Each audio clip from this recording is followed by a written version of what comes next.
Zwielicht. Es ist weder Tag noch Nacht, die Sonne ist hinter dem Horizont verborgen, aber ihre Strahlen verkünden den baldigen Aufgang, den Beginn des Tages, den Beginn des Lebens. Noch erscheint das Diesseits als leeres, ewig ausgedehntes und zeitloses Meer, doch eine Regung ist zu erkennen, Schaumkronen haben sich gebildet. Das Wasser wird verdunsten und Wolken bilden. Regen wird Quellen speisen, diese Bäche, Flüsse und schließlich Ströme, die wieder im Meer münden. Ein ewiger Kreislauf der Natur. Regen spendet Leben. Doch woher kommt das Leben und wohin geht es? Vielleicht gibt es ein göttliches Seelenmeer im Jenseits, aus dem sich neue Seen formen und ins Diesseits wandern, so wie Wolken aus dem Meer steigen und als regenwüstes Land zum Leben erwecken. Und vielleicht schweben nach dem Tod diese Seelen schmetterlingsgleich zurück ins Seelenmeer, um sich mit diesem zu vereinen, so wie Flusswasser im Meer. Frühling. Der Himmel ist wolkenfrei. Die Morgensonne gleißt hinter einem Hügel und hinter 3 jungen, austreibenden Bäumen. Sie versperren den Blick in die Ferne. Das stört die 2 unschuldig spielenden Kinder nicht. Diese engelhaften Lichtgestalten sind ganz auf das Nahe konzentriert, auf 3 Schmetterlinge, die leicht und luftig gleich sehen vor ihnen hin und her schweben. 2 werden erhascht werden, einer wird davonfliegen.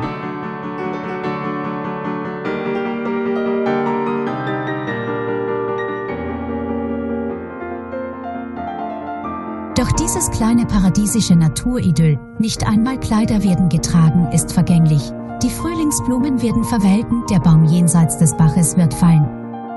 Die Kinder achten nicht auf die stachelblättrigen Disteln hinter ihnen, die der unbeschwerten Lebensfreude ein schmerzhaftes und trauriges Ende bereiten werden. Noch wissen sie nichts von den Mühen des Lebens, von Krieg, Krankheit und Tod.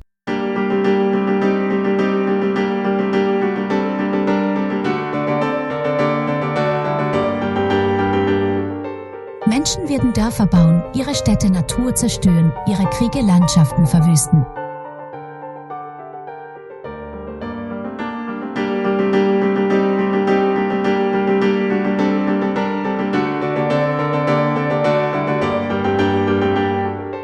Drei Bäume, 3 Schmetterlinge, doch nur 2 Kinder. Eines ruht im Jenseits auf der rechten Seite des Baches, dort wo auch der sterbende Baum steht. Es ist ertrunken, als er seinen Bruder aus dem Eiswasser retten wollte.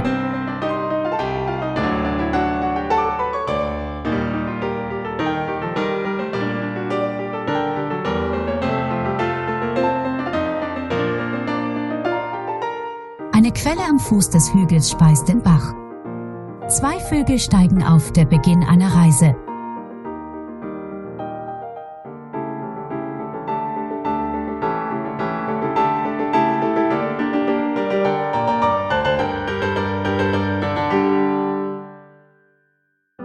Sommer.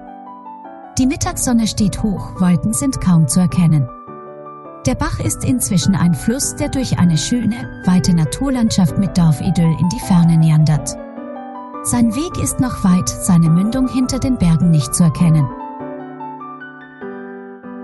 Doch das Liebespaar unter 2 schattenspendenden Bäumen, eine Pappel und eine Birke, und ihrem Sämlingen hat anderes im Sinn, als diesen wunderbaren Ausblick zu bewundern. Wie die schneeblinden Tauben sind sie verliebt, die Zukunft erscheint fern, hinter diesen 2 schon recht hochgewachsenen Bäumen verborgen. Aber der Blick ist nicht ganz verstellt und die Aussicht auf ein nahegelegenes Dorf wird freigegeben. Dort haben sie ein Haus, werden heiraten und gleich den Bäumen Nachwuchs bekommen. Doch dieses Glück wird vergehen. Herbst. Dunkle Sturmwolken sind aufgezogen, noch leuchtet das ferne Hochgebirge in der westlichen Abendsonne, sowie der Obelisk vor 2 gesunden und starken Eichen. Der Fluss hat sich zum Strom entwickelt, sich geteilt, aber in der Ferne vor einer paradiesischen Stadt wieder zusammengefunden. Fast scheint es, als ende er dort an einer gotischen Kathedrale, deren Turmspitzen den Weg senkrecht in den Himmel weiterweisen. Auch das älter gewordene Paar, das ihr Dorfidyll verlassen hat, wird sich trennen. Er wird hinabsteigen in den Krieg, geleitet von den Denkmälern heroischer Patrioten.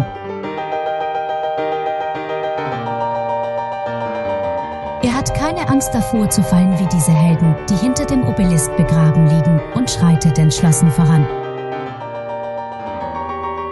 Sie wird den Bergpfad hochsteigen, so Gott näher sein. Sie zeigt ihrem Mann das Gipfelkreuz, versucht vergeblich, ihn zum Mitkommen zu bewegen. Zum Abschied reichen sie sich die Hände. Der Pfad ist steinig, doch sie sind voller Hoffnung. Die immergrünen Tannen und die festen Felsen an ihrer Seite stärken ihren Glauben und geben ihnen die Zuversicht, dass sie schließlich wieder vereint sein werden, wie der zuvor geteilte Strom. Über ihnen kreisen hoch 2 Adler. Der Krieg hat sie aufgescheucht, doch sie haben sich aus Sturm und Wolken herausgearbeitet. So wird auch das Vaterland aus dem Unglück wieder auferstehen. Winter. Die geschlossene Wolkendecke erlaubt keinen Blick in den Nachthimmel. Beide sind in einem Friedhof am Meeresstrand zusammengekommen. Sie sind alt. Lebensmüde sitzen sie an einer offenen Gruft, mit beiden Beinen im Grab. Es geht nicht weiter, der Weg ist versperrt, unüberwindbar die See. Alles ist zerfallen oder abgestorben, dem Untergang geweiht. Einen der 2 Bäume hat der Sturm geknickt, die ehemals stolzen Bauten sind nur noch Ruinen. Kein Vogel, kein Berg erhebt sich mehr. Doch der Horizont ist klar zu erkennen, von jenseits beleuchtet der aufgehende Mond hell das Diesseits. Er spendet Trost und Hoffnung, der Tod bringt die Erlösung vom irdischen Leiden. Bald wird die Sonne aufgehen, ein neuer Tag, neues Leben beginnen, doch für das Paar hat die Reise hier ein Ende. Diesseits. Tief in der Höhle herrscht ewige Nacht, ewiger Winter. Selbst das Wasser ist zu Eiszapfen erstarrt.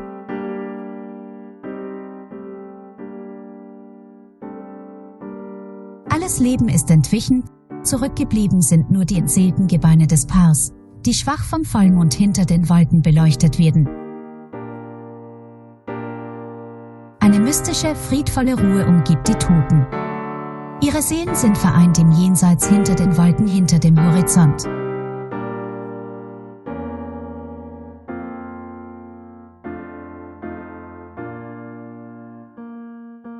Jenseits. Im Himmel herrscht über dem Wolkenmeer das ewige göttliche Licht. Es ist blendend hell.